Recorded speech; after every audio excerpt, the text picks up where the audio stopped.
Van চালক ইমাম শেখ প্রতিদিন তার ভ্যানে চড়েন নানা শ্রেণী পেশার মানুষ, কিন্তু সেই ভ্যানের যাত্রী যখন খোদ প্রধানমন্ত্রী, সেই অনুভূতিটা কেমন? গতকাল গোপালগঞ্জের মেঠো পথে প্রধানমন্ত্রী শেখ হাসিনাকে বহন করে এখন এলাকার আলোচিত চরিত্র ইমাম শেখ। এক অবিশ্বাস্য অভিজ্ঞতায় খুশির সীমা নেই তার।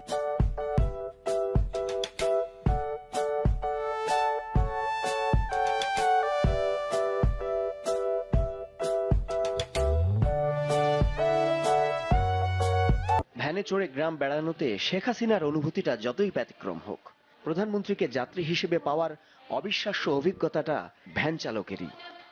বলতেছে, তুমি ভ্যান চালাও? পরে আমি বলছি, জি আমি ভ্যান চালাই আপা।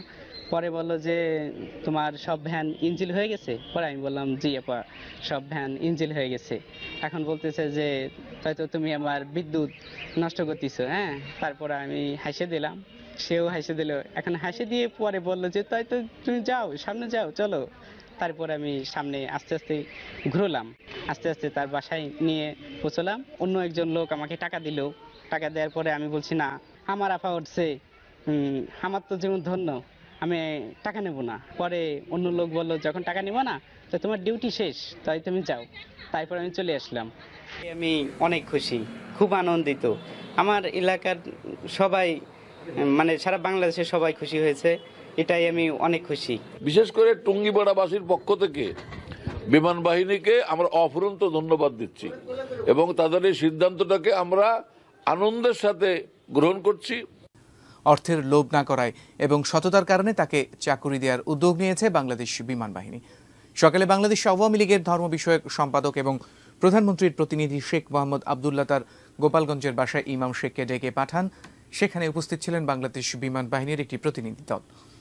পরে বিমান বাহিনী প্রতিনিধি দল ইমাম শেখকে বীর শ্রেষ্ঠ মতিউর রহমান ঘাঁটি যশোরে নিয়ে যান। গত শুক্রবার প্রধানমন্ত্রী ও তার পরিবারের সদস্যদের ভ্যানে করে প্রধানমন্ত্রীর বাসভবনে নিয়ে যান ইমাম শেখ। পরে গণমাধ্যমে তিনি তার মনের কথা প্রকাশ করে বলেন, বহু চেষ্টা করেও প্রধানমন্ত্রীর কাছে একটি চাকরির কথা তিনি বলতে পারেননি লজ্জায়। 17 বছরের ইমাম স্থানীয় প্রাথমিক বিদ্যালয়ে 5ম শ্রেণী পর্যন্ত পড়াশোনা করেছেন।